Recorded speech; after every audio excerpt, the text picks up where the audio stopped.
Salam, bugün kimya 2-ci hissə topluluğundan alkanlar bölməsindən 132 nömrəli test tapşırığının izahına baxırıq. Tərkibində eyni mol sayda metan və propan olan qaz qarışımının tam yanmasından 12 mol karbon qazı alınmışsa neçə qram su əmələ gəlir? Eyni mol sayda dediyinə görə hər ikisini m mol götürürəm. Yəni m mol metan və m mol C3H8. Tam yanma dediyinə görə hər ikisini yandırıram. Əmsallaşdıranda m mol karbon qazı çıxır və bir də 2n su çıxır. Aşağıda da yandırdığımız zaman 3 mol karbon qazı çıxır və bir də 4n su çıxır.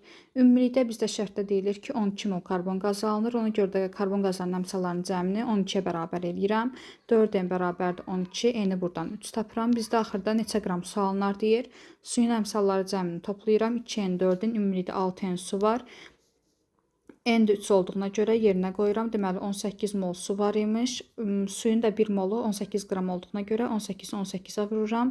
Deməli 324 qram. Doğru cavab olacaq Y variantı.